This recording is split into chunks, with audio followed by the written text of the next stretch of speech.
Hello everyone.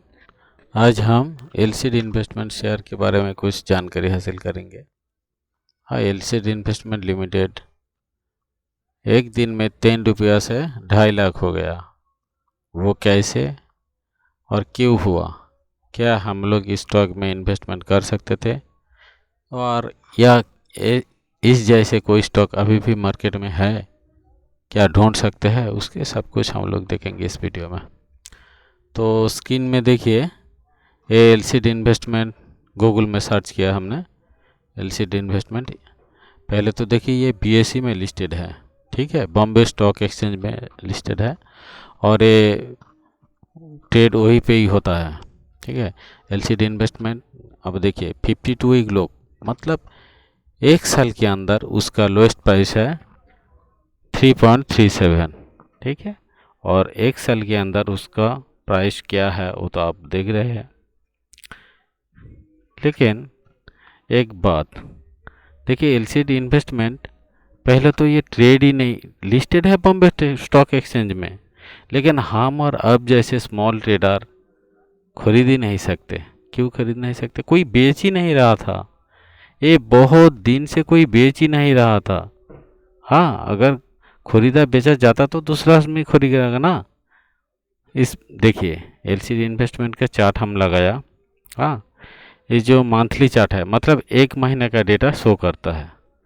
इसमें देखिए कोई डेटा नहीं है, मतलब कोई खरीदा बेचा नहीं गया। जो लोग पहले से इसमें इन्वेस्टमेंट था, शेयर बढ़ते गया, शेयर बढ़ते गया, लेकिन खरीदा बेचे नहीं गए, तो इसलिए तो उसका असली भाव जो होना चाहिए वो नहीं हुआ। हाँ, बहुत दिन से खरीदा बेचा नहीं गया, तो एलसीडी इन्वेस्टमेंट बहुत दिन से ट्रेडिंग ही नहीं हुआ, इसलिए सेबी ने अब एक fair price discovery mechanism launch कर दिया। इस जैसे बहुत स्टॉक में जिसमें कि बहुत दिन से ट्रेड नहीं हुआ, हाँ, तो जो फेयर प्राइस डिस्कवरी मैकेनिज्म की वजह से जो ट्रेड नहीं हो रहा था, तो उसका प्राइस एक दिन में 2.5 लाख हो गया। अब क्वेश्चन है कि क्या ये प्राइस भी जस्टिफाइड है? क्या इससे और भी जाएगा या इससे और घटेगा? ठीक है, वो हम लोग अभी देख लेंगे। चलिए, आप देखिए स्कैनर में आएगा एलसीडी इन्वेस्टमेंट लिमिटेड। अच्छा, एक बात कंपनी का जो प्राइस है, मतलब जस्टिफाइड प्राइस है, जो होना चाहिए, एक कंपनी का स्टॉक का प्राइस क्या होना चाहिए, वो हम लोग कैसे जानेंगे? ठीक है, वो तो कंपनी का, जैसे कि समझिए अगर कोई कंपनी का 1,000 रुपये का कंपनी है, ठीक है, और उसका टोटल वेल्थ है अब तक का वेल्थ है 10,000, तो उसका एक स्टॉक का प्राइस क्या होगा? 10,000 डिवाइडेड बाई 1000, मतलब 10 रुपया होना चाहिए, ठीक है। तो जो 10 रुपया होना चाहिए वो कहाँ कहाँ से मालूम करेगा? वो कंपनी का जो बुक वैल्यू है उसमें लिखा रहेगा क्या कंपनी का वैल्यू क्या, ठीक है, एक एक स्टॉक का प्राइस क्या होना चाहिए अब तक का हिसाब में। हाँ, तो बुक वैल्यू से पता चलेगा कि प्राइस ऐसा होना चाहिए, लेकिन वास्तव में क्या होता है, ये बुक वैल्यू से कई गुण ज़्यादा या बुक वैल्यू से ज़्यादा से मार्केट में खरीदा बेचा जा सकता है, और होता भी वास्तव में ऐसा ही होता है। जैसे कि देखिए एलसीडी इन्वेस्टमेंट लिमिटेड के बुक वैल्यू क्या है? बुक वैल्यू है 5,84,000 और करंट प्राइस मतलब बढ़ने की बाद क्या हुआ? 2.5 लाख, मतलब ये और भी जाएगा, ठीक है, और जाना चाहिए, जाएगा ही जाएगा।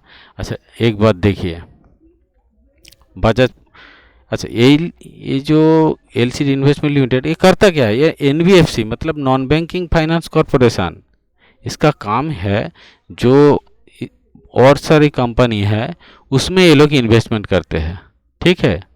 और इसके भारती के पीछे इसका जो है स्टॉक होल्डिंग है एशियन पेंट का बहुत सारे, लगभग 4% के बराबर स्टॉक ये कंपनी होल्डिंग कर रहा है। हाँ, तो इसलिए इसका इतना बढ़ती हो गया। चलिए वो अलग बात है। थोड़ा बहुत ये वीडियो और जी बोलेगा तो लंबा हो जाएगा। अच्छा देखिए, एनबीएफसी मतलब एनबीएफसी और जो बहुत सारी कंपनी है इसके बराबर काम करते हैं, उसको हम लोग देख रहे थे। जैसे कि बजाज फाइनेंस, हाँ बजाज फाइनेंस भी एनबीएफसी है, सेम काम करता है। उसका बुक वैल्यू देखिए, बुक वैल्यू क्या है 1400 के आसपास। लेकिन मार्केट में इस अगर आप खरीदना चाहेंगे तो 1400 में आपको नहीं मिलेगा, आपको लेना होगा 6924 में। ठीक है, मतलब बुक वैल्यू से कई गुना ज़्यादा। अरे ऐसा ही साच है, ऐसा ही होता है। ठीक है, और देख लीजिए जैसे कि जियो फाइनेंस, हाँ जियो फाइनेंस का देखिए बुक वैल्यू क्या है, बुक वैल्यू है 216। और अगर आप खरीदना चाहेंगे, मार्केट से खरीदना चाहेंगे तो इस वैल्यू में आपको नहीं मिलेगा, आपको खरीदना पड़ेगा 326 से। ठीक है, करंट प्राइस जो है उससे ही आपको खरीदना पड़ेगा। अच्छा, और एक देख लीजिए HDFC asset management company limited, book value क्या है 3180। कितना कम बुक वैल्यू है, लेकिन देखिए 12-13 गुण प्राइस में आपको खरीदना पड़ेगा। वो भी लोग खरीद रहा है क्योंकि ये और भी बढ़ेगा, लोगों का भरोसा है इसलिए खरीद रहा है।